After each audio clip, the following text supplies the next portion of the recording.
man threw a bear cub from the 5th floor, what happened next was shocking. Let us know where you're watching from. If you love my content, consider supporting it with a super thanks. Also, don't forget to like and subscribe. It'll help us to remain in touch with amazing people like you. The morning sun barely broke through the thick layer of clouds hanging over Pinewood Heights. Rain had fallen heavily the night before, leaving the streets glistening with puddles that reflected the worn-down apartment buildings lining Oak Ridge Avenue. Among them stood the Westbrook Apartments, an old 5-story building with faded brick walls and rusted fire escapes zigzagging down its facade. Olivia Winters hurried down the sidewalk, her hospital scrubs hidden beneath a light jacket as she clutched her coffee cup tightly. She was already 10 minutes late for her shift at Pinewood Medical Center, where she worked as a wildlife veterinary assistant. The air felt unusually tense that morning, almost electric, like the calm before a storm.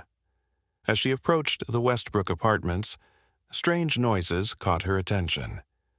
At first, she thought it was just the usual city sounds, car horns, distant sirens, people shouting. But this was different. Something like a high-pitched whimper, followed by angry yelling from one of the upper floors. Olivia slowed her pace, eyes drawn upward to the building. On the 5th floor, a window was wide open despite the chilly morning air. A man's silhouette appeared, his movements erratic and agitated. Something small squirmed in his arms, something that didn't look human at all. "Is that an animal?" she whispered to herself, coffee forgotten in her hand. The few other pedestrians on the street had also stopped, their faces a mixture of confusion and concern as they followed her gaze.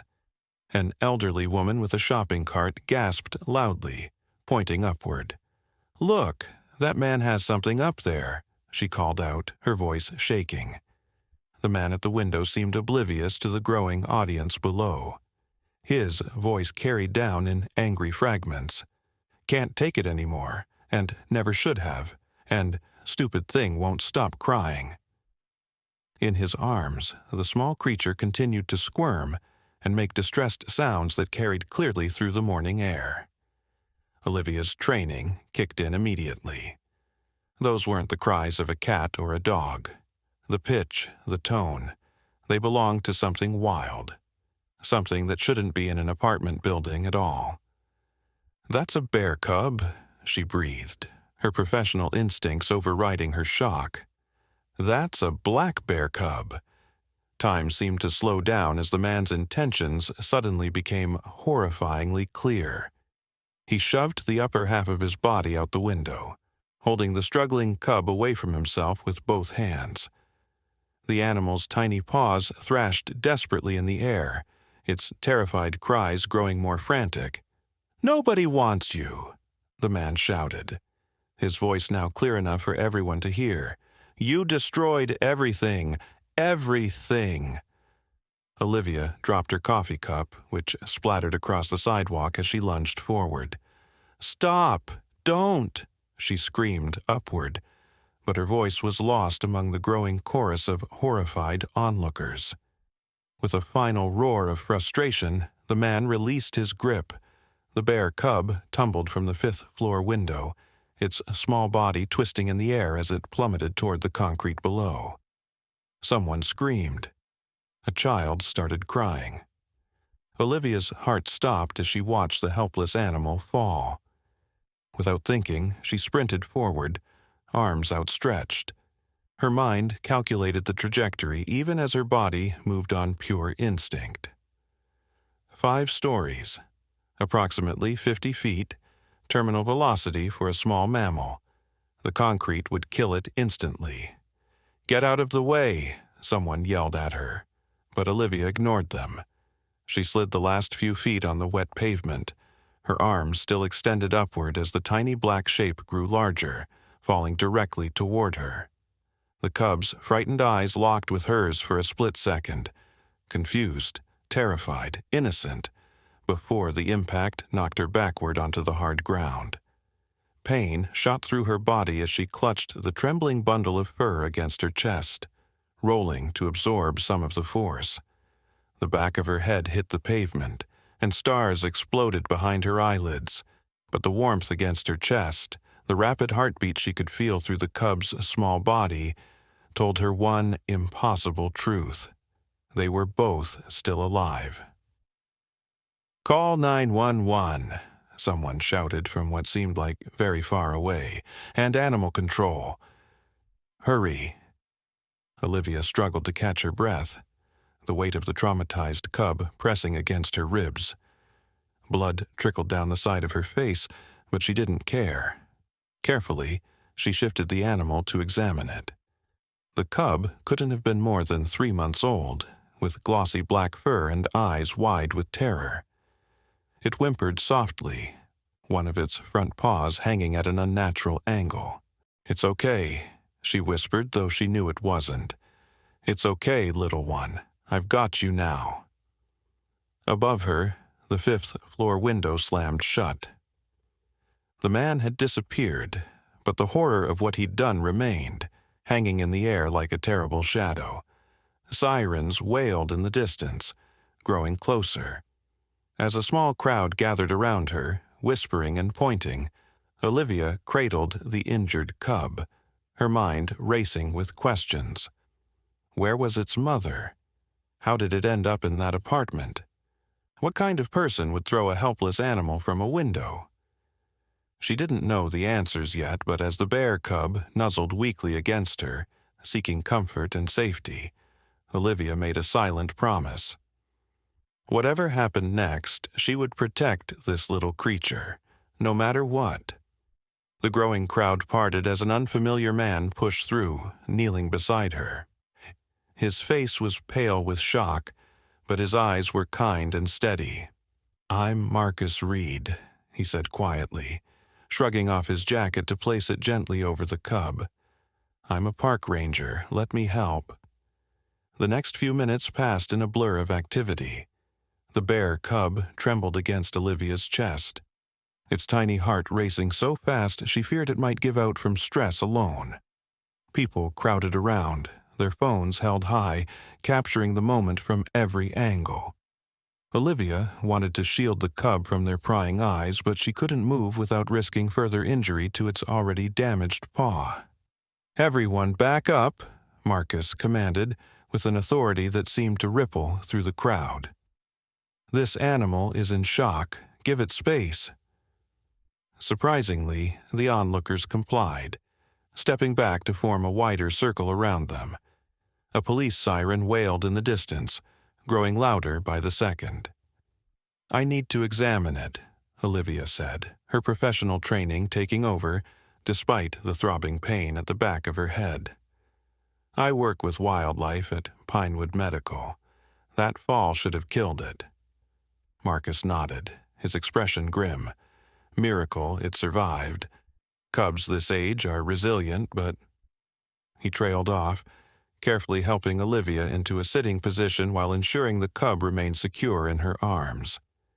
The animal's eyes were glassy with fear, but it had stopped struggling, instead pressing itself as close as possible to Olivia's warmth. Its injured paw hung limply, and a small trickle of blood matted the fur around its muzzle. "Broken paw for sure," Olivia murmured, gently probing the injury. "Possibly internal bleeding. We need to get it to the medical center immediately." A police car screeched to a halt at the curb, followed by an animal control van. 2 officers emerged, hands already on their holsters as they surveyed the scene with wary eyes. "Is that a bear?" one of them asked incredulously, stopping several feet away. "Black bear cub," Marcus confirmed, standing to meet them. "I'm a ranger with Pinewood State Park. This woman saved it after someone threw it from that window." He pointed to the 5th floor of the Westbrook apartments. The officers exchanged glances. "Threw it, as in deliberately?" "Yes," Olivia said firmly, her voice shaking with a mixture of pain and anger. "A man. Middle-aged, dark hair.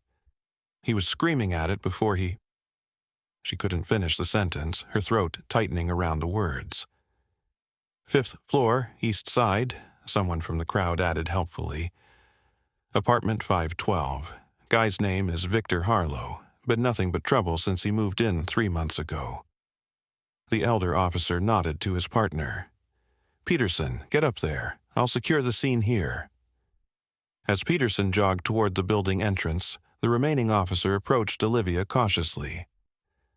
Ma'am, I understand your concern, but we need to let animal control take over. That's a wild animal, even if it's just a cub. No, Olivia said, surprising herself with the fierceness in her voice. This cub needs immediate medical attention.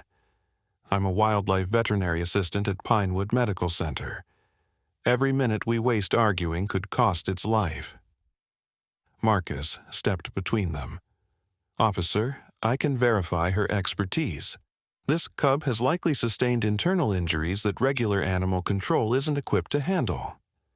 We need to get it to a proper wildlife medical facility. The animal control officer, a thin woman with a perpetually worried expression, had approached during this exchange. He's right, she admitted reluctantly. We're not set up for emergency trauma care, especially not for bears. Our protocol would be to contact the wildlife center anyway. The officer sighed, clearly uncomfortable with the situation, but seeing the logic. Fine, but I need your information and you'll have to file a formal report. This is highly irregular. Done, Olivia agreed quickly. She tried to stand, but swayed dangerously, the world spinning around her. Only Marcus's quick reflexes kept her from falling. You're injured, he said, noticing for the first time the blood trickling from the back of her head. You need medical attention too. I'm fine, she insisted, though the pounding in her skull suggested otherwise. The cub is priority. A commotion from the apartment building entrance drew everyone's attention. Officer Peterson was escorting a handcuffed man through the doors, presumably Victor Harlow. He was taller than Olivia had expected, with unkempt dark hair and a 3-day stubble covering his jaw. His eyes darted wildly around the scene until they landed on the cub in Olivia's arms. That thing ruined my life, he suddenly shouted, straining against the officer's grip. You don't understand what it did, what its mother did. The crowd's murmurs turned hostile, several people shouting obscenities at him as Peterson struggled to maintain control. Get him out of here, the senior officer ordered, and Peterson quickly redirected Harlow toward the police car. But the man wasn't finished. As he was being pushed into the back seat, he twisted toward Olivia one last time. Ask him, he screamed, jerking his head toward Marcus with surprising venom. Ask the ranger where its mother is. Ask him what happened at campsite 14. The police car door slammed shut, cutting off any further outbursts. A heavy silence fell over the scene as all eyes turned to Marcus, whose face had gone ashen. What's he talking about? Olivia asked, suddenly aware of how Marcus's body had tensed beside her. Before he could answer, the bear cub let out a pitiful whine, refocusing Olivia's attention. It doesn't matter right now, she said firmly. This cub needs help immediately. We can sort out the rest later. Marcus nodded, visibly relieved at the reprieve. My truck is just around the corner. We can take it to the medical center faster than waiting for an ambulance. As Marcus helped Olivia to her feet, the cub still cradled protectively in her arms. She couldn't shake the uneasy feeling that had settled in her stomach. What had Victor Harlow meant? What did Marcus know about the cub's mother? About campsite 14? The questions would have to wait. For now, saving the innocent creature trembling against her chest was all that mattered. Marcus's truck smelled of pine needles and coffee. The bear cub lay across Olivia's lap in the passenger seat, wrapped carefully in Marcus's jacket. Every bump in the road elicited a small whimper from the injured animal, each sound piercing Olivia's heart like a tiny needle. "How much farther?" she asked, gently stroking the cub's head to soothe it. 3 minutes, Marcus replied, his knuckles white as he gripped the steering wheel. He hadn't spoken much since they'd left the scene, his jaw set in a tight line that suggested he was wrestling with something internally. Olivia studied his profile surreptitiously. He was younger than she'd initially thought, probably early 30s, with the weathered look of someone who spent most of his time outdoors. A small scar ran along his jawline, barely visible beneath the stubble of his beard. "You know something about this cub," she said finally. It wasn't a question. Marcus's shoulders tensed visibly. "What makes you say that?" "That man, Victor, he seemed to recognize you. Or at least, he knew you were a ranger. And he mentioned something about the cub's mother and a campsite." For a long moment, Marcus didn't respond. Then he sighed heavily. "It's complicated, and not a story for right now. If it affects this cub's treatment, it doesn't." He cut her off, then immediately looked apologetic. "I'm sorry, that came out harsher than I intended. I promise I'll explain everything once we get this little one stabilized. Right now, I need to focus on driving." Olivia nodded reluctantly, turning her attention back to the cub. Its breathing seemed more labored now, coming in short, rapid pants. Not a good sign. "Stay with me, little one," she whispered, pressing her fingers gently against its chest to monitor its heartbeat. "We're almost there." The Pinewood Wildlife Medical Center was attached to the main hospital, but had its own separate entrance for animal patients. As Marcus pulled up to the emergency bay, Olivia was already opening her door. "I need a stretcher and doctor. Chen, stat!" she called to the startled receptionist as she carefully carried the cub through the sliding doors, Marcus close behind her. The medical center burst into action at the sight of Olivia, one of their own, covered in blood and cradling a bear cub. Nurses and techs appeared from every direction, questions flying like bullets. Found abandoned in the city. Fall from 5 stories. Broken paw, possible internal bleeding, approximately 3 months old. Dr. Elaine Chen, the center's lead wildlife veterinarian, pushed through the chaos, her calm presence immediately bringing order. She was a small woman with sharp eyes that missed nothing, her silver-streaked black hair pulled back in a tight bun. "Exam room 3, now," she directed, already pulling on gloves as she led the way down the corridor. Olivia followed, still cradling the cub carefully against her chest. Only when they reached the exam room did she finally relinquish her precious cargo, gently placing it on the padded table. "You're injured," Dr. Chen observed, noticing the blood on Olivia's scrubs and face for the first time. "I'm fine," Olivia insisted for what felt like the 100th time. "Please, just help the cub." Dr. Chen gave her a look that clearly said this discussion wasn't over, but turned her attention to the animal. Her hands moved with practiced efficiency, checking vitals, examining injuries, issuing rapid-fire instructions to the techs assisting her. "Get X-rays of the right front paw and a full torso scan. Start an IV with fluids and mild sedation. I want blood work, temperature, and prep for possible surgery." The team moved like a well-oiled machine around the tiny patient. Olivia stepped back to give them room, suddenly feeling the full impact of the morning's events. Her head throbbed painfully, and her legs felt wobbly beneath her. Strong hands caught her as she swayed.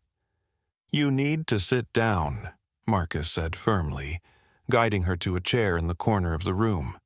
"I need to help," she protested weakly. "You've done more than enough. Let the doctors work now." As if summoned by his words, a human medical doctor appeared in the doorway, alerted by the receptionist about Olivia's condition.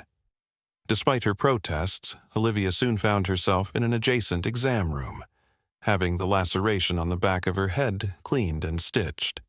"You have a mild concussion," the doctor informed her as he worked. "You'll need to take it easy for a few days. No driving, limited screen time, plenty of rest." Olivia barely heard him, her thoughts still with the bear cub. "I need to get back in there," she said, trying to rise as soon as the last stitch was placed. The doctor gently but firmly pushed her back down. "5 minutes. Let me finish bandaging this, and you need to sign some paperwork." Those 5 minutes felt like an eternity. By the time Olivia was released, Marcus was waiting for her in the hallway, his face grim. "How is it?" she asked immediately. "In surgery. The fall broke its right front leg in 2 places, and there's some internal bleeding. Dr. Chen says it's touch and go." Olivia's eyes filled with tears. That poor baby. It never should have been in that apartment in the first place. What kind of monster would— "Olivia," Marcus interrupted softly. "There's something you should know about Victor Harlow, about the cub, about everything." The serious tone of his voice sent a chill down her spine. "What is it?" Marcus glanced around the busy hallway. "Not here. Is there somewhere we can talk privately?"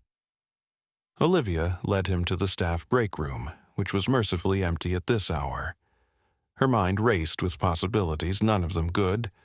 What could be so serious that Marcus couldn't say it in the hallway?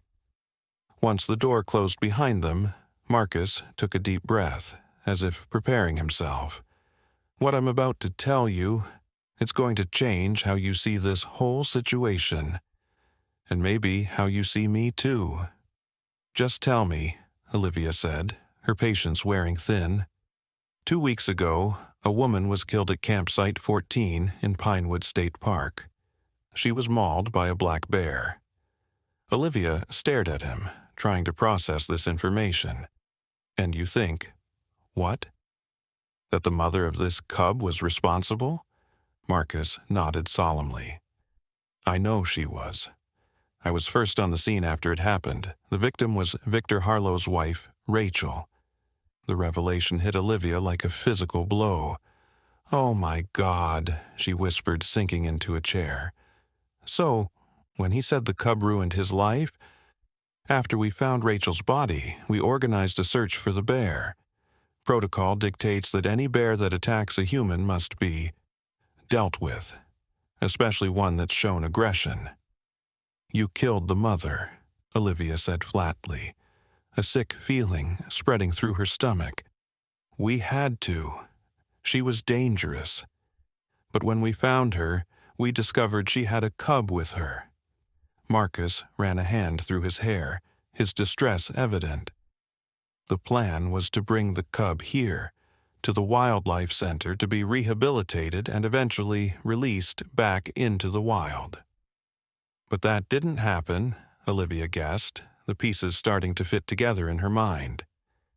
"Number Victor Harlow found out we had the cub. He came to the ranger station demanding to see it. Said he had a right after what happened to his wife. I made a terrible mistake." Marcus's voice cracked. "I felt sorry for him. He seemed genuinely heartbroken. Said he just wanted closure, so I let him see the cub. And he became fixated on it. Started visiting every day, bringing it food, talking to it.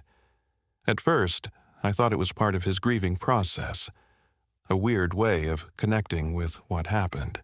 But then 3 days ago, the cub disappeared from the station, and so did Harlow." Olivia stared at him in disbelief. "He stole the cub? And you didn't report it?" "I did," Marcus protested. "I filed reports with both park authorities and local police. But finding one man and a bear cub in a city of this size, it wasn't a priority for them. They said they'd keep an eye out." The bitterness in his voice was palpable. "So, you've been looking for them on your own," Olivia realized. "That's why you were in that neighborhood this morning." Marcus nodded. I've been searching every day since they disappeared. I got a tip last night that someone had heard animal noises from the Westbrook apartments. I was staking out the building when I heard the commotion. He looked up at her, his eyes filled with guilt. If I had been faster, if I had just gone into the building right away instead of waiting and watching. You couldn't have known what he was planning to do, Olivia said, though her mind was still reeling from all this new information. But I should have. The man's wife was killed by this cub's mother. He wasn't visiting the cub out of some therapeutic need for closure. He was plotting revenge the whole time. Marcus slammed his fist against the table, making Olivia jump. I should have seen it. A heavy silence fell between them. Outside the break room, the normal sounds of the medical center continued, phones ringing, people talking, machines beeping. Life going on as if nothing had happened, as if a man hadn't just tried to murder a baby animal to avenge his wife's death. Does Dr. Chen know about this? Olivia finally asked. About the cub's background? Not yet. I was waiting until after the surgery. Olivia nodded slowly, trying to process everything. So, what happens now? To the cub, I mean, if it survives? Standard protocol would be rehabilitation and eventual release, but given the circumstances... Marcus hesitated. The fact that its mother was a known man-killer complicates things. Some might argue that there's a genetic predisposition to aggression. That's ridiculous, Olivia said sharply. The mother was defending her cub. That's natural behavior, not some inherent bloodthirst. And even if there were such a thing as the aggressive gene, this cub has been through trauma that no wild animal should ever experience. Being stolen, kept in an apartment, thrown from a window, its behavior won't tell us anything about what it might have been like under normal circumstances. Before Marcus could respond, the break room door swung open. Dr. Chen stood there, still in her surgical scrubs, her expression unreadable. The surgery is complete, she announced. The cub is stable, but the next 24 hours will be critical. Can I see it? Olivia asked immediately. Dr. Chen hesitated, her gaze moving between Olivia and Marcus. There's something else. Something unusual that we found during surgery. She stepped fully into the room, closing the door behind her. This cub has been microchipped. What? Marcus and Olivia exclaimed simultaneously. It's not a standard wildlife tag, Dr. Chen continued.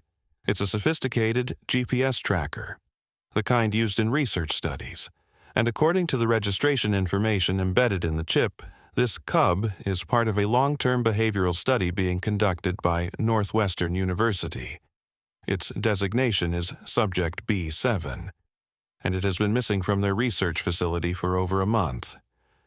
Olivia looked at Marcus in confusion. But you said the cub was with its mother when you found them 2 weeks ago. Marcus shook his head, looking as bewildered as she felt. That's impossible. The cub was definitely with the mother bear when we tracked her down. Dr. Chen's expression remained neutral, but her eyes were sharp. Well, one of you is mistaken. Because according to the microchip, this cub has been part of a captive research program since birth. It has never been in the wild, and its mother was not the bear that killed Rachel Harlow. The room fell into a stunned silence. Olivia stared at Marcus, whose face had drained of all color. That's impossible, he finally said, his voice barely above a whisper. I saw the cub with the mother bear. We all did. The entire ranger team. Dr. Chen pulled a tablet from her pocket and handed it to them. On the screen was a detailed profile with a photo of a bear cub that looked identical to the one they'd just rescued. Subject B7, male black bear cub, approximately 14 weeks old. born in captivity at the Northwestern University Wildlife Behavior Research Center on January 17th. Mother, subject to 3, captive female black bear, part of the alpha cohort in the transgenerational stress response study. She tapped the screen, bringing up another document. Reported missing on March 5th, nearly 5 weeks ago. Olivia's mind raced, trying to make sense of this revelation. So, if this cub has been missing for 5 weeks, and Rachel Harlow was killed 2 weeks ago, then we're dealing with 2 different cubs, Dr. Chen finished for her. Or someone is lying. All eyes turned to Marcus, whose face had become an unreadable mask. "I don't understand," he said slowly. "The cub we found with the mother bear after the attack looked exactly like this one. Same size, same markings. Black bear cubs often look similar to the untrained eye," Dr. Chen pointed out. "But the microchip doesn't lie. This cub came from a research facility." A knock at the door interrupted them. A young nurse poked her head in, looking anxious. "Dr. Chen, there are 2 people here from Northwestern University. They say they're responding to an automated alert about their research subject." The atmosphere in the room shifted instantly, tension crackling like electricity.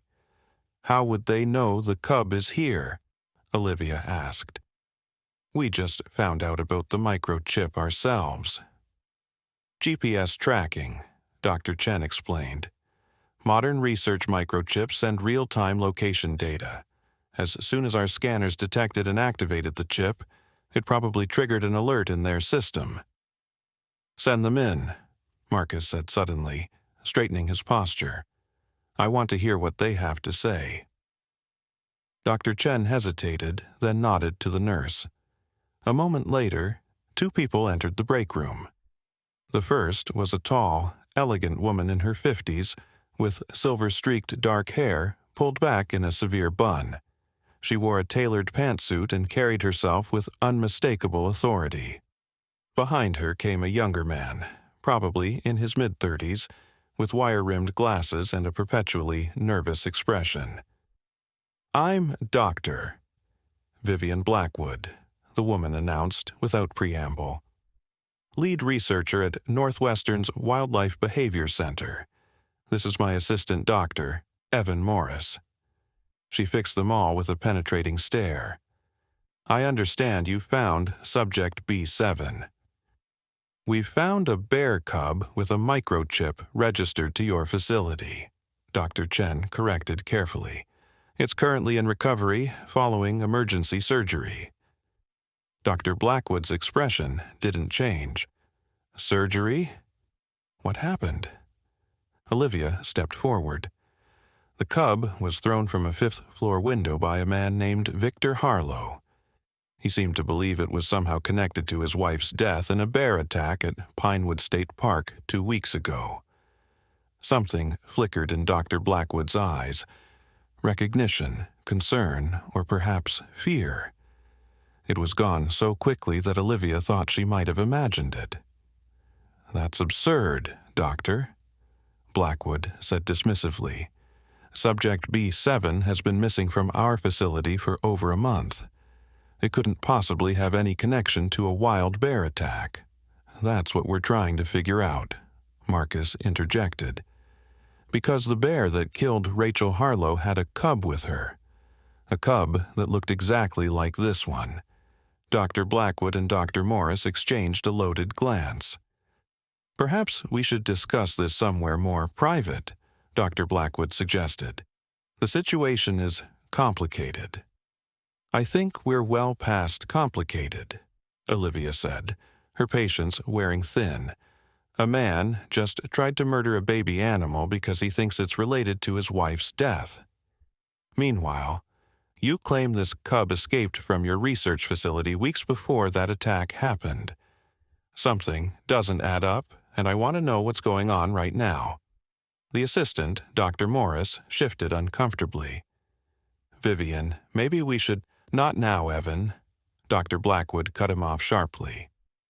She took a deep breath, considering her next words carefully. What I'm about to tell you is classified information. It cannot leave this room. She looked directly at Dr. Chen. Is there somewhere with more privacy and security? Dr. Chen nodded slowly. My office. Follow me. Dr. Chen's office was small but well organized, with large windows overlooking the forest that bordered the wildlife center. Once everyone was inside, she closed the blinds and locked the door. No one will disturb us here, she assured them, taking a seat behind her desk. Dr. Blackwood remained standing, her posture rigid. Before I begin, I need assurances of confidentiality from all of you. What I'm about to share involves sensitive research with national security implications. National security? Olivia repeated incredulously. We're talking about a bear cub. We're talking about genetic research with applications far beyond wildlife management. Dr. Blackwood corrected her coldly. Now, can I have your assurances or not? After a moment of uncomfortable silence, they all nodded reluctantly. Good. Dr. Blackwood gestured to her assistant, who pulled out a tablet and pulled up a series of complex diagrams. The transgenerational stress response study isn't just about animal behavior. It's about genetic manipulation and adaptive response. In simple terms, we're studying how trauma and stress experiences can be encoded in DNA and passed to offspring. You're experimenting on bears? Olivia asked, unable to keep the disgust from her voice. We're studying them under controlled conditions, Dr. Blackwood corrected. Bears have remarkably similar neurological stress responses to humans, but with faster generational turnover for research purposes. What does this have to do with the cub that was thrown from the window? Marcus asked impatiently. Dr. Blackwood sighed. Subject B7 is unique. His mother, Subject A3, showed unprecedented results in our stress response tests. Her genetic markers were almost perfectly receptive to our targeted modifications. B7 inherited these traits, making him our most valuable research subject. Modifications? Dr. Chen interrupted. Her scientific curiosity clearly piqued despite the circumstances.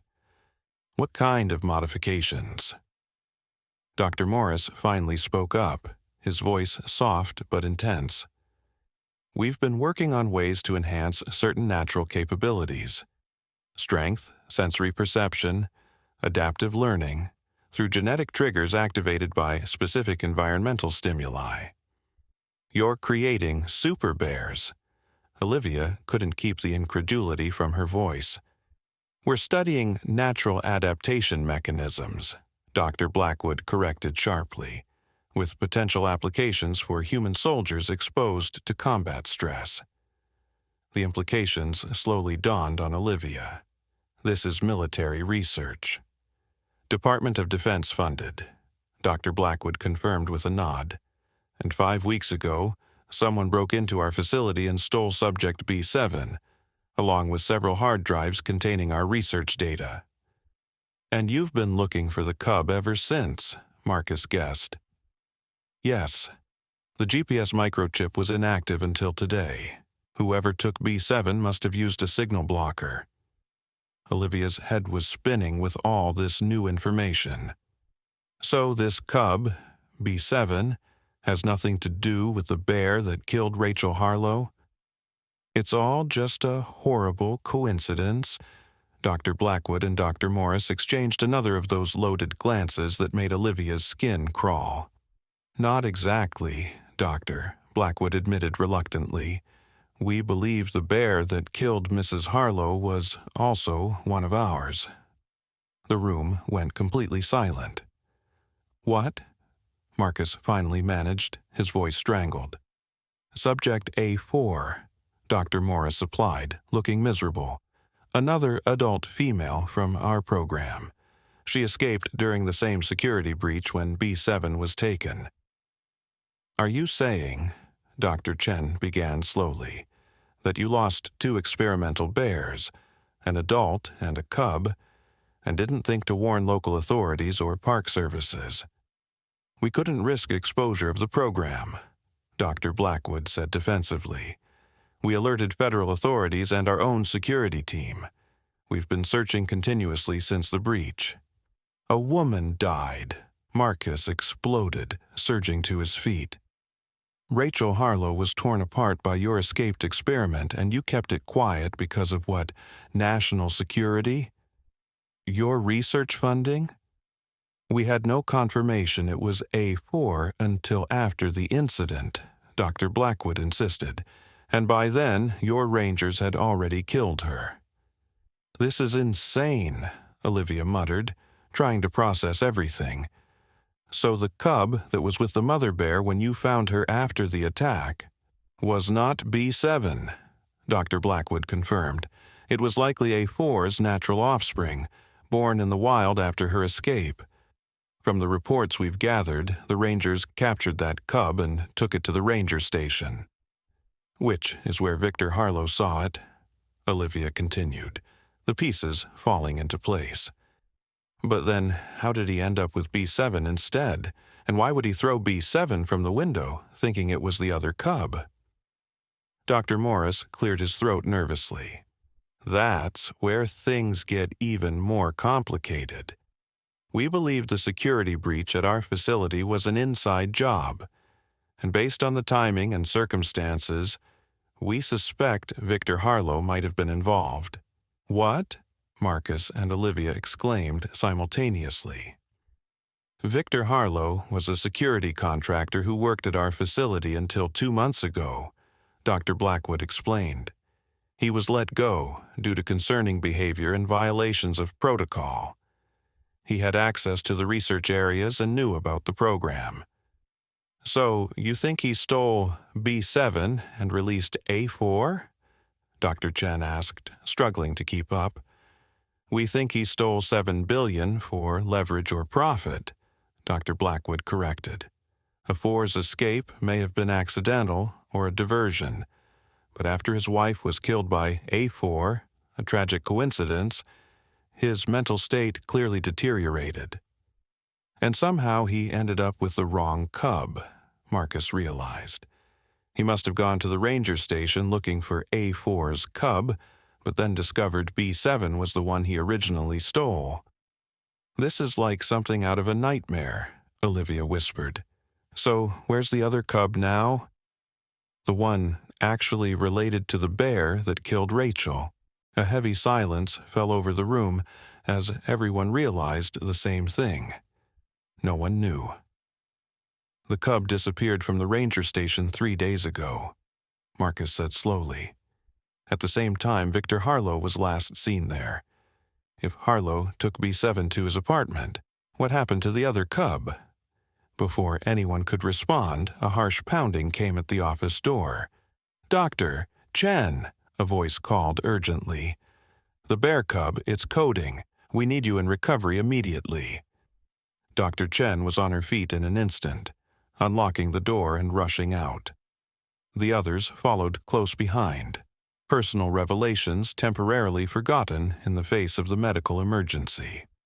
The recovery room was a flurry of activity. Veterinary technicians surrounded the small table where the bear cub lay, its tiny body connected to various machines and monitors. One of them was performing chest compressions while another administered oxygen through a specialized mask. "What happened?" Dr. Chen demanded, quickly pulling on gloves as she approached. "Sudden cardiac arrhythmia," a technician replied tersely. "Heart rate dropped, then became irregular. Full arrest 30 seconds ago." "Push 1 milliliter of epinephrine," Dr. Chen ordered, taking over the chest compressions. "And get the defibrillator ready. Pediatric paddles." Olivia stood frozen in the doorway, watching the desperate attempt to save the cub's life. After everything they'd learned, the military experiments, Victor Harlow's possible involvement, the tragic death of Rachel Harlow, The cub seemed like the only innocent party in this entire nightmarish scenario. "Please," she whispered, though she wasn't sure who she was addressing. "Please, don't let it die." Dr. Blackwood pushed past her into the room, her authoritative demeanor shattered by genuine concern. "B7 has a congenital heart defect," she informed Dr. Chen, "part of the genetic profile. He requires specialized medication. We don't have time for a medical history," Dr. Chen snapped. "Either help or step back." "To everyone's surprise, Doctor." Blackwood rolled up her sleeves and stepped forward. "The arrhythmia is caused by an electrolyte imbalance. You need to administer potassium chloride, not epinephrine." Dr. Chen hesitated for only a second before nodding to a technician. "Do it. 0.5 milliliters potassium chloride, slow IV push." The next few minutes passed in tense silence as they all watched the monitors. The cub's tiny body seemed even smaller and more fragile on the treatment table, surrounded by equipment designed for animals many times its size. After what felt like an eternity, a steady beep cut through the tension. The heart monitor displayed a slow but regular rhythm. "We've got him back," Dr. Chen announced, the relief evident in her voice. "Good call on the potassium, Doctor." "Blackwood." Dr. Blackwood didn't acknowledge the compliment. Her attention remained fixed on the cub, her expression uncharacteristically vulnerable. "B7 needs specialized care, equipment we have at our facility." "He's not stable enough to be moved," Dr. Chen countered. "And frankly, given what we've just learned about your facility, I'm not inclined to release him to you." "You don't have a choice," Dr. Blackwood said, her composure returning. "That cub is government property, part of a classified research program. That cub is a living creature that someone just tried to murder," Olivia interjected fiercely. "And your negligence nearly got it killed twice, once by letting it get stolen, and again by not sharing critical medical information until it was almost too late."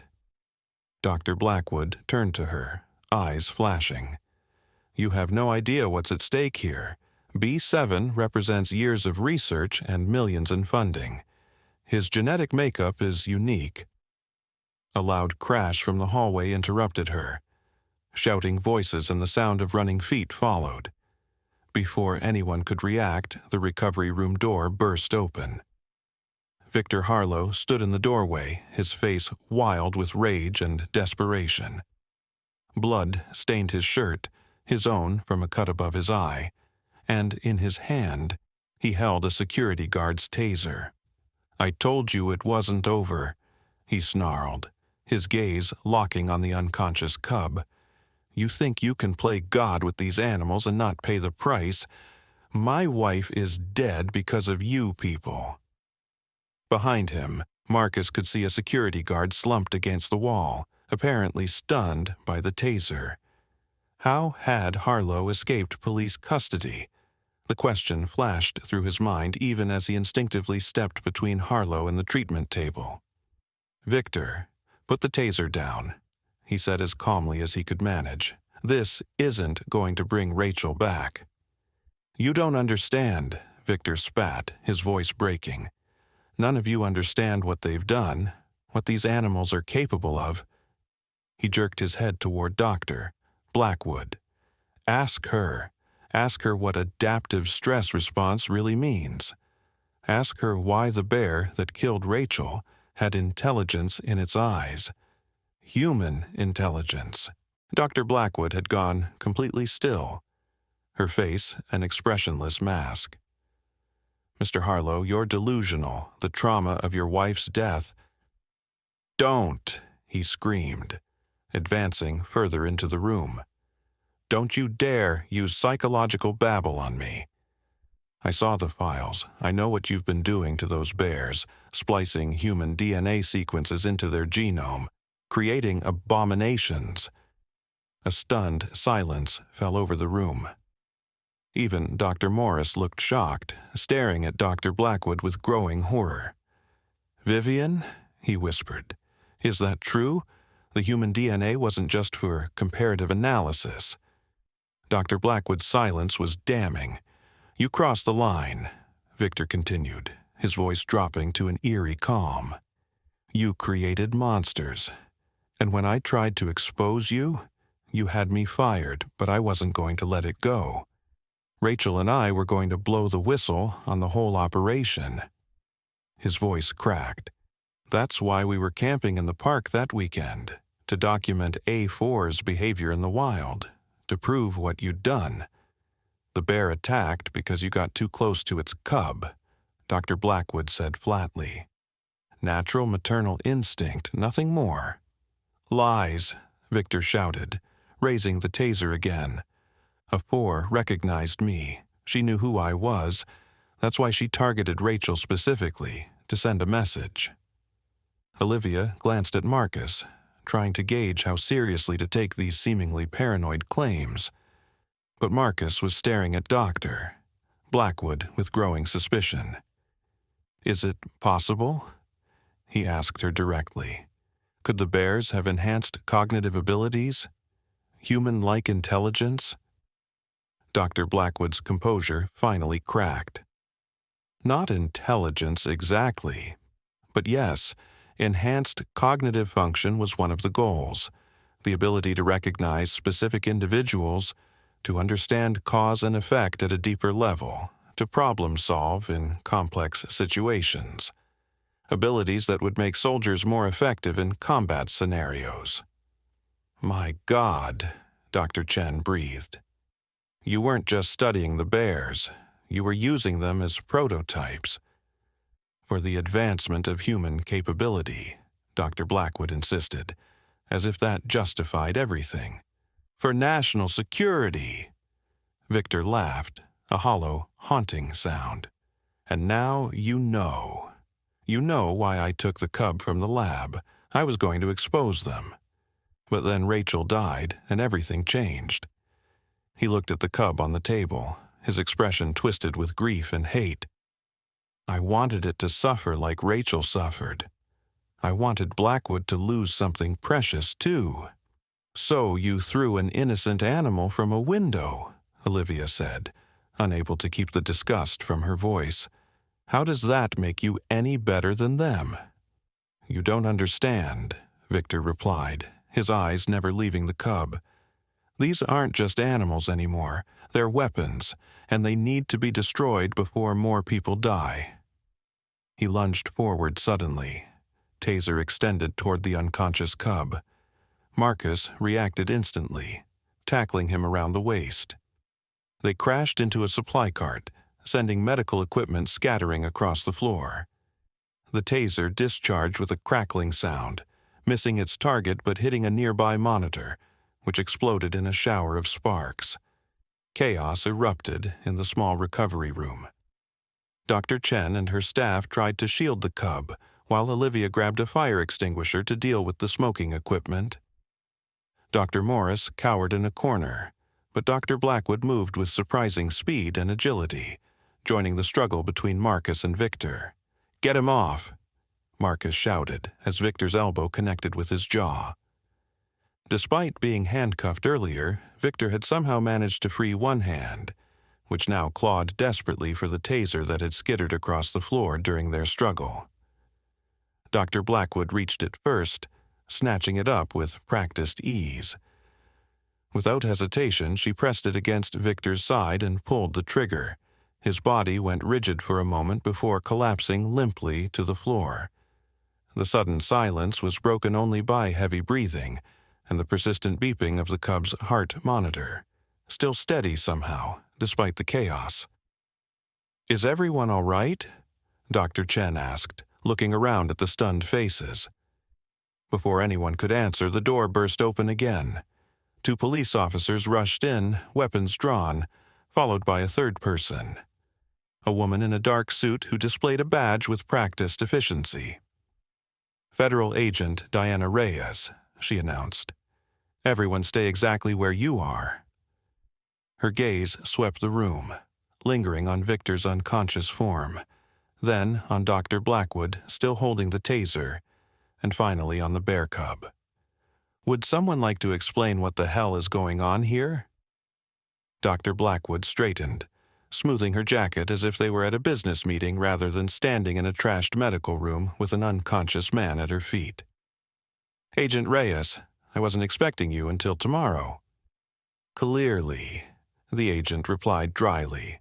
The GPS tracker in subject B7 activated. Protocol dictates immediate response. She gestured to Victor. And I see Mr. Harlow has made an appearance as well. 2 birds, 1 stone. You know about all this? Olivia asked incredulously. The genetic experiments? The escaped bears? Agent Reyes turned to her with a measured look. I know enough, and you are Olivia Winters. I work here as a wildlife veterinary assistant. I'm the one who caught the cub when Victor threw it from his apartment window. Something like respect flickered in the agent's eyes. Impressive reflexes, Miss Winters. She turned to the officers. Secure Mr. Harlow and get him medical attention. He's to be transferred to a federal facility once he's stable. As the police handcuffed the still unconscious Victor and checked his vital signs, Agent Reyes addressed the room. I need statements from everyone involved. 1 at a time, please. She pointed to a chair in the corner. Starting with you, Dr. Blackwood. I think it's time you filled in some gaps in your previous reports. Dr. Blackwood's composed facade finally cracked completely. This is absurd. I'm operating under direct authorization from General Matthews. Yes, I'm aware. Agent Reyes cut her off smoothly. Who, incidentally, is very interested to know why you exceeded the parameters of the approved research program. Human DNA splicing was explicitly forbidden in the original proposal. Dr. Blackwood paled visibly. That's classified information. Not anymore. Agent Reyes turned to Dr. Morris. Dr. Morris has been quite cooperative since we approached him 3 days ago. Haven't you, Doctor? All eyes turned to the nervous assistant, who couldn't meet Dr. Blackwood's stunned gaze. You, she whispered. You've been informing on me? You went too far, Vivian, he replied quietly. The human DNA modifications, the cognitive enhancements. People died, and you covered it up. I was advancing science, she protested, creating possibilities no one else dared to imagine. At what cost? Marcus demanded, still breathing heavily from the struggle with Victor. Rachel Harlow is dead. Who knows how many others might have been attacked if that bear hadn't been stopped. And what about the other cub? Olivia asked suddenly, the question that had been nagging at her resurfacing. The one that was actually with the mother bear when you found her? The one that disappeared from the ranger station? A heavy silence fell over the room. Even Agent Reyes seemed momentarily at a loss. That's the million-dollar question, isn't it? She finally said. Because according to our intelligence, A4, the escaped mother bear, didn't have a cub with her when she broke out of the facility. Marcus frowned. That's impossible. The bear we tracked and eliminated after the attack definitely had a cub with her. We all saw it. It was brought back to the ranger station. Could it have been B7? Dr. Chen suggested, gesturing to the cub on the table. Perhaps he somehow found his way to the wild bear? Dr. Blackwood shook her head. Impossible. B7 was in captivity with Victor until today. Then where did the other cub come from? Olivia pressed. And where is it now? The question hung in the air, unanswered. Then, from the doorway, a new voice spoke. I can answer that.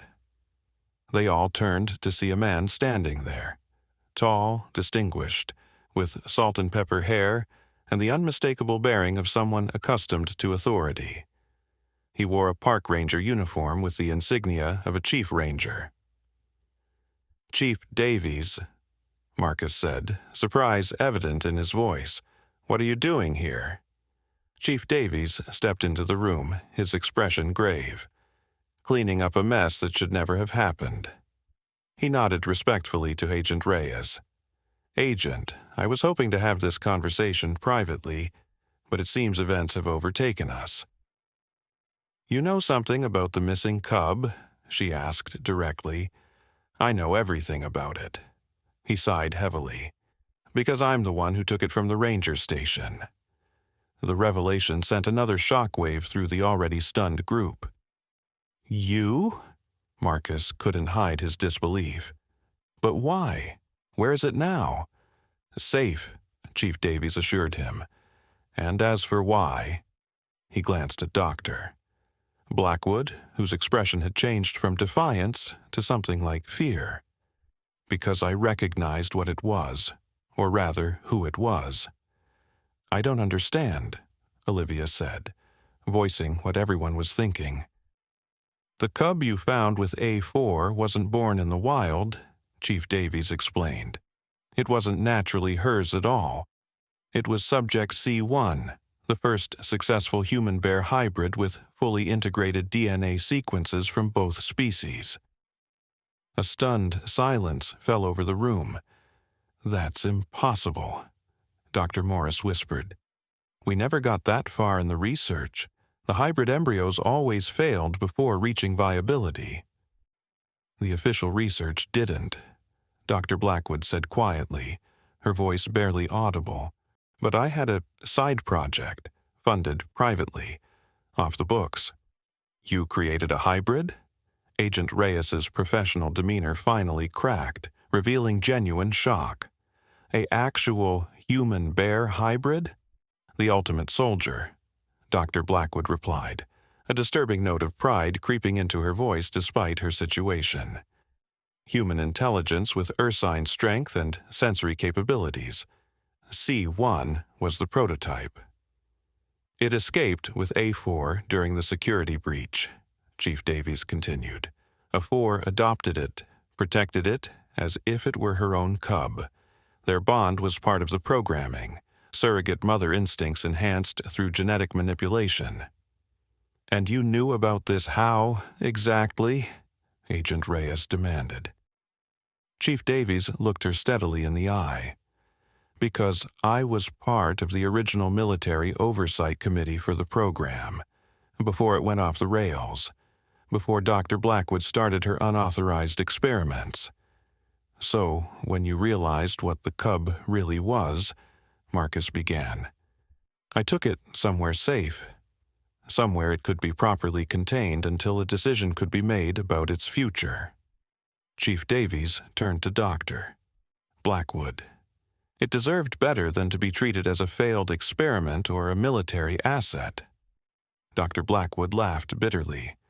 "Always the humanitarian, Davies, even when it comes to monsters of our own creation."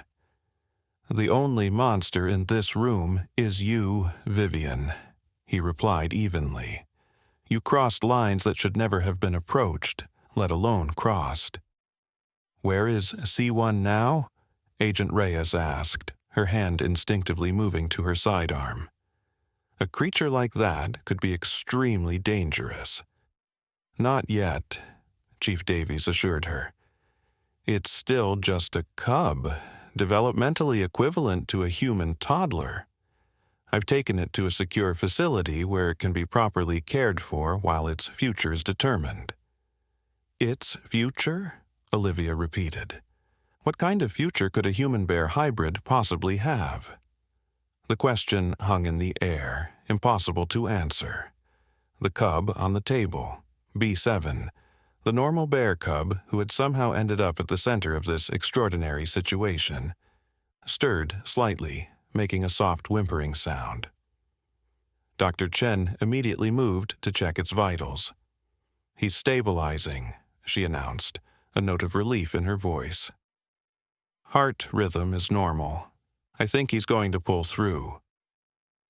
Olivia felt tears prick her eyes. After everything that had happened, the revelation of the horrifying experiments, and the even more disturbing hybrid cub, she still cared deeply about this little bear's fate.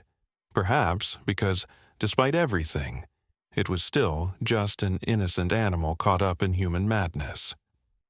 "What happens to B7 now?" she asked, addressing no one in particular. Agent Reyes considered the question. Technically, as part of a federal research program, the cub should be returned to government custody. "To be experimented on again?" Olivia challenged. "Haven't these animals suffered enough?" "The program is being shut down," Agent Reyes informed her. "As of this moment, all research subjects are being assessed for potential rehabilitation and release or placement in appropriate wildlife sanctuaries." "B7 could never survive in the wild," Dr. Blackwood said, seemingly unable to resist asserting her expertise even now. "His genetic modifications make him dependent on specialized care." "Then a sanctuary it is," Agent Reyes decided. She looked at Olivia thoughtfully. "Do you have recommendations, given your expertise with wildlife rehabilitation?" Olivia blinked, surprised to be consulted. "The Northland Wildlife Sanctuary specializes in bears. They have the resources and expertise to provide lifetime care for animals that can't be released." Agent Reyes nodded. "I'll make the arrangements once he's medically cleared." She turned to the police officers who had finished securing Victor Harlow to a gurney.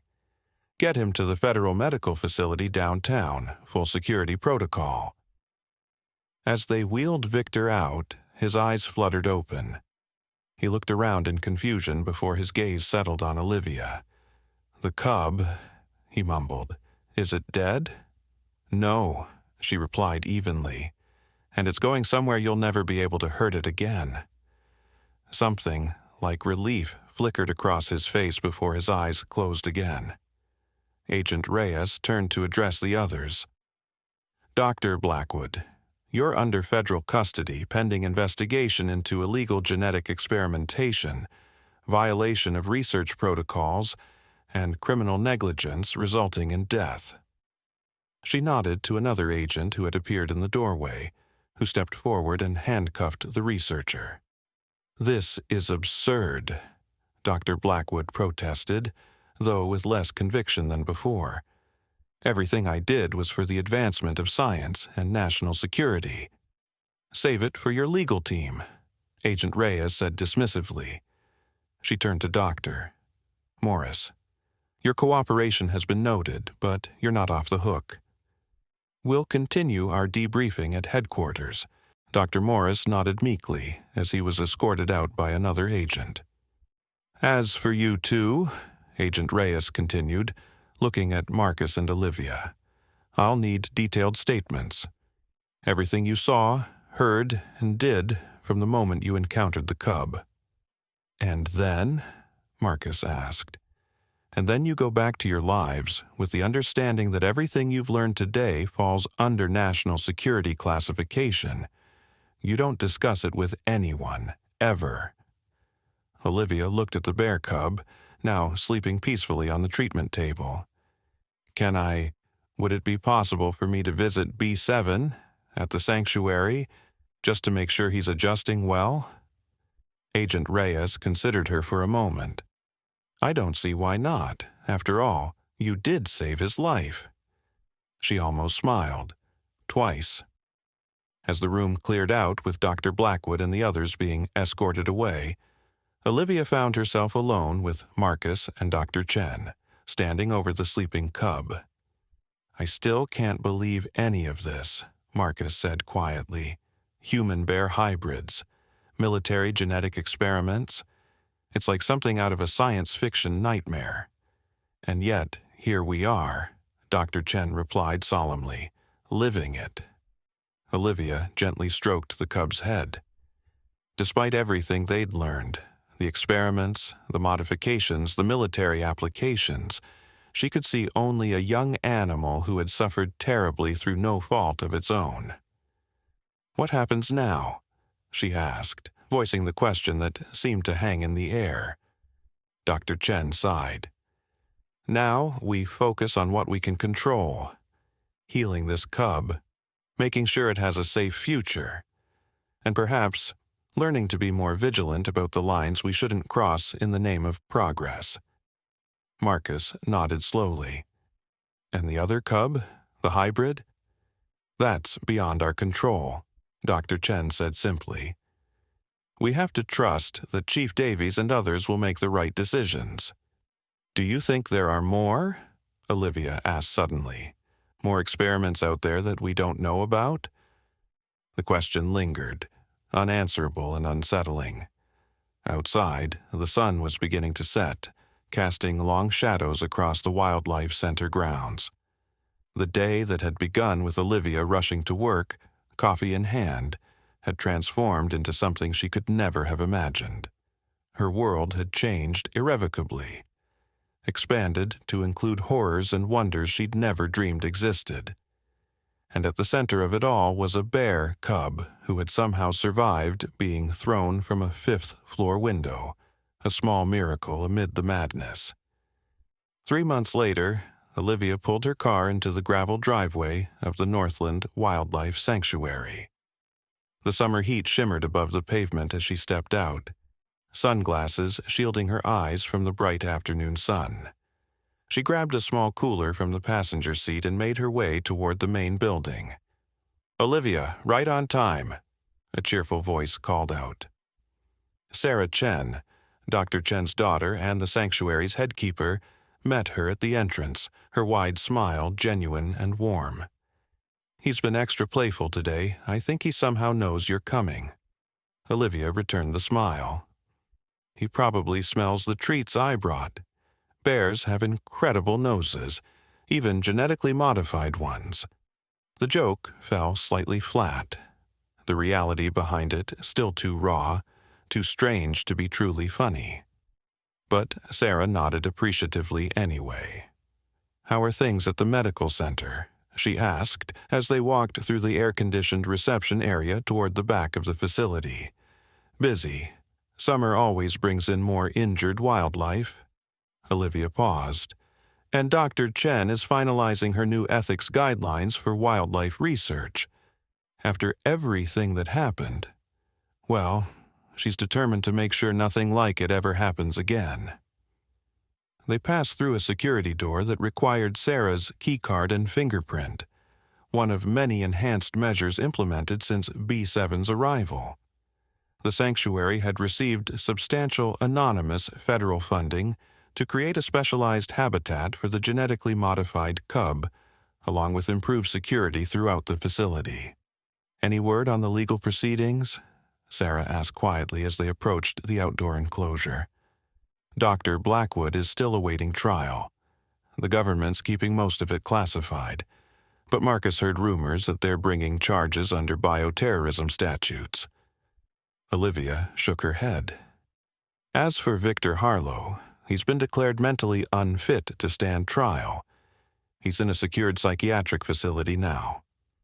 They reached the viewing area for B7's enclosure, a spacious habitat with climbing structures, pools, and enrichment toys scattered throughout. Much more luxurious than the standard rehabilitation enclosures, and designed for permanent residence rather than eventual release. "There he is," Sarah said softly, pointing to a small black form splashing happily in one of the pools. Olivia felt the familiar tightening in her chest at the sight of the cub.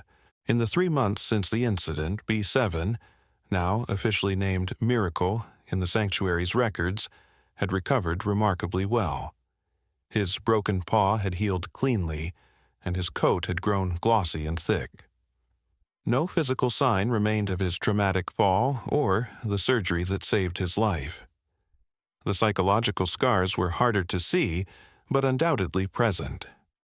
Miracle was unusually wary of male keepers and would sometimes wake from naps with a startled cry, as if reliving his fall in dreams.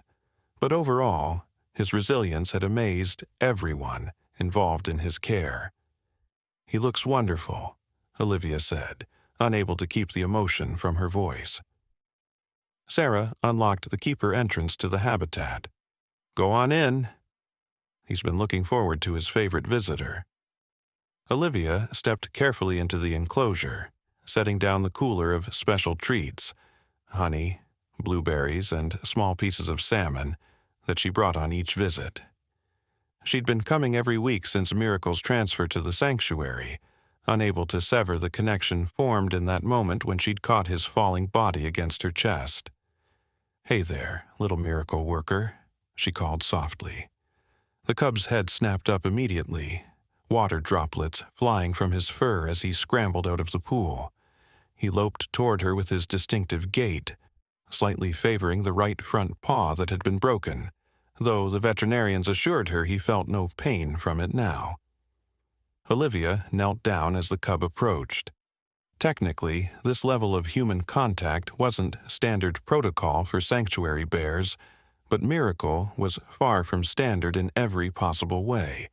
The bond they shared had been deemed therapeutic for both of them by the team of experts overseeing his care. The cub snuffled excitedly at her hands and clothes, immediately detecting the treats she'd brought. Olivia laughed and opened the cooler, offering a blueberry which Miracle delicately took from her fingers. "You've gotten so big," she told him as he munched happily. "Pretty soon you'll be too heavy for me to pick up at all." As if understanding her words, the cub pressed his head against her knee in a familiar gesture that always made her heart ache with a mixture of joy and sadness. Sometimes she thought she could see something in his eyes, an intelligence beyond what was natural for a bear his age, and wondered how much of Dr. Blackwood's genetic modifications had actually taken hold. The scientists who had examined him after the dust settled had been vague in their findings, citing security classifications. But they'd confirmed that while Miracle carried some genetic modifications, they were far less extensive than what had been attempted with the hybrid cub, C1, whose whereabouts remained classified at the highest levels. "I saw Marcus yesterday," she told the cub conversationally, as he explored the contents of her cooler. "He's been promoted to lead ranger for the eastern sector of the park. Still feeling guilty about everything, but working through it." Marcus had taken the revelations about the bear attack particularly hard. The knowledge that Rachel Harlow's death wasn't just a tragic wildlife encounter but the result of unethical genetic experimentation had shaken his faith in the systems he served. But like Olivia, he had channeled his disillusionment into positive action, advocating for stronger wildlife protection and research oversight. Their shared experience had created a bond between them too. Not quite romance, not yet, but something with potential. They'd had dinner 3 times in the past month, conversations gradually shifting from the trauma they'd experienced to more normal topics. Last night, he'd mentioned wanting to bring her to his favorite hiking spot in the mountains. She'd said yes. Miracle finished the berries and looked up at her expectantly, his dark eyes seeming to ask what was next. Olivia smiled and produced the special toy she'd brought, a sturdy hollow ball designed to be stuffed with treats that would slowly fall out as the bear played with it. "I think you'll like this one," she told him, filling it with honey and small pieces of salmon before rolling it gently across the ground. The cub pounced on it immediately, his playful nature, preserved despite everything he'd endured, shining through as he batted the toy around the enclosure. Olivia sat back on a rock, content to watch him play, thinking about how profoundly her life had changed in the few seconds it had taken to make the split-second decision to catch a falling bear cub. She didn't regret it for a moment. Sarah joined her after a while, sitting quietly beside her on the rock. "Agent Reyes called yesterday," she said casually, though her tone indicated the news was significant. Olivia tensed. The federal agent had been a sporadic but important presence over the past months, handling the classified aspects of the case while trying to ensure that those innocently caught up in it, like Olivia and Marcus, could move forward with their lives. What did she want? "To let us know that the Northwestern Research Facility has been completely shut down. All the animals have been placed in sanctuaries across the country." Sarah paused. And to inform us that Miracle is officially released from all government oversight. He's just a sanctuary bear now, not a research subject or evidence in an ongoing investigation. Relief washed over Olivia. That's wonderful news. There's more, Sarah continued. The hybrid cub, C1, they're bringing it here too. Olivia's head snapped up. Here? But isn't it too dangerous? Apparently not. According to Reyes, it's developing normally, like a bear cub with unusual learning capabilities, not like some sci-fi monster. The scientists studying it believe it would benefit from social interaction with another modified bear. Sarah nodded toward Miracle. They think he'd be a good influence. When? Next week. They're preparing a special adjacent habitat now. Eventually, once they've been properly introduced, the two might be able to share the same space. Olivia watched Miracle playing with his toy, blissfully unaware that his life was about to change yet again. Does he ever get to just be a bear, without humans deciding his fate? Sarah squeezed her shoulders sympathetically. I know it's not ideal, but think of the alternative. What might have happened to both cubs if you hadn't been there that day, if the truth hadn't come out? She was right, of course. As complicated and imperfect as the situation was, it was far better than the alternatives. Miracle was safe. The unethical research had been stopped. And now, potentially, the hybrid cub would have a chance at some version of a normal life too, whatever normal might mean for such an unprecedented creature. You're welcome to be here when C1 arrives, Sarah offered. In fact, Agent Reyes specifically suggested it. She thinks a familiar human presence might help ease the transition. Olivia nodded slowly. I'd like that, thank you. They sat in companionable silence for a while longer, watching as Miracle finally extracted the last treats from his toy and flopped down for a nap in a patch of sunlight, satiated and content. The world had changed around them all. Boundaries once thought inviolable had been crossed. Questions of what defined humanity, what separated people from animals, and what responsibilities came with the power to blur those lines now existed in ways they never had before. But in this quiet moment, with the sun warm on her skin and the gentle sound of a bear cub snoring softly nearby, Olivia found a measure of peace. Not answers to the impossible questions, but acceptance of their existence. And perhaps, she thought, that was enough for now. She would return next week to meet C1. She would continue to visit Miracle. She would go hiking with Marcus. She would move forward, carrying the knowledge of what she had witnessed like a strange gift, a reminder of both the terrible and wonderful possibilities that existed at the edges of human understanding. And somewhere in the forests beyond the sanctuary, the wild bears continued their ancient lives, untouched by human genetic tinkering, unaware of the ethical battles being fought in laboratories and courtrooms. Olivia took comfort in that thought as she watched Miracle sleeping peacefully in his sanctuary home. Some things, at least, remained as they had always been, and would continue, she hoped, long after all the hybrid experiments and military applications were forgotten. Just bears being bears, in a world that, despite humanity's best and worst efforts, still held room for miracles.